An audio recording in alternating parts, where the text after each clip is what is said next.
Representative Marjorie Taylor Greene was called out on Sunday for taking an already disputed claim by anti-choice activists and making it more dubious. These activists claimed that they were given 115 aborted fetuses off a medical waste truck, which they then allegedly buried and saved 5 of them for evidence. Evidence of what? I don't really know, but it sounds kind of gross and bizarre, taking medical waste and having like literal burials for them. Okay, so now here's what Greene had posted. In March of 2022, pro-life activists tragically discovered the remains of 115 aborted babies being discarded from the Planned Parenthood in Washington, D.C. 5 of these babies were second and third trimester premature infants who appeared to have been born alive and then murdered. This is an image of some of the 110 first trimester children killed. This Tuesday, I'm holding a hearing on investigating the black market of baby organ harvesting. All right, so I want to show you the image that she included along with this. It's a little gross, but there's the content warning there. I mean, it's gross, but also you don't really know, can't really tell what it is. It doesn't really look human. Okay, it doesn't resemble anything human looking. So I don't really know exactly what I'm looking at. I mean, could it be fetal remains? Maybe. I don't know what that is. It could be somebody's dinner that they didn't cook. I don't know, honestly. I don't know. So now, that said, the DC police had already investigated the claim, right? And found that there was no crime, no evidence of fetuses being born alive and then murdered. Okay, because that would be, I mean, that would be literal murder, you know, having them born alive and then killing them. By definition, that is murder, right? Now, police had found Lauren Handy in possession of 5 aborted fetuses in her apartment. That's really weird and creepy. That's the day after she was charged with blockading a Washington, D.C. abortion clinic 2 years prior. Now, she and fellow activist Teresa Bukanovac claimed that the 5 were among 115 given to them by the driver of a medical waste truck. Which again, here's where the accounts don't line up. Okay, they claim that they were given all these, a box of like aborted fetuses. The medical waste truck's like, we don't carry aborted fetuses. The driver's like, we never gave anything to them. I don't know what you're talking about. Okay, now, getting to the creepy factor, as I mentioned, 110 of them, they claimed that they were buried with a priest present at an undisclosed location, but kept 5 of them to prove that illegal procedures were used to abort them. What illegal procedures? Well, the police didn't find anything illegal. They determined that the abortions were legally conducted, and the waste truck company had denied Handy's account. The company, as I mentioned, does not transport fetal remains. Denied any packages were handed over. There's also no evidence of baby organ harvesting going on at Planned Parenthood. There's a lot of holes in their story. Okay?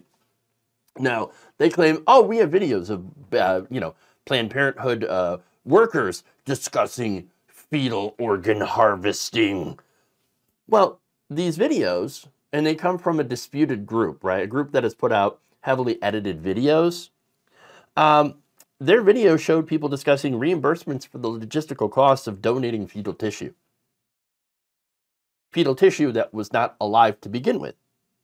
Okay? If you're donating it, that by definition, it's not alive. Okay? Now, several commenters on X called out the Congresswoman for posting sensationalist fiction, lying and fear-mongering, as well as having no recognition of truth in her post. Which is pretty much par for the course for Marjorie Taylor Greene. Let's be honest about that, okay? So here's the thing, though. If the cause is just, if they are right about everything, why do they always have to make things up? Why make up things? Why heavily edit videos? Why do all this? Well, it's because it's not about life. It's about control. It's about feeding people a lie in order to control them, specifically women's bodies. Now, in addition to that, it's also about power. It's also about elections, okay?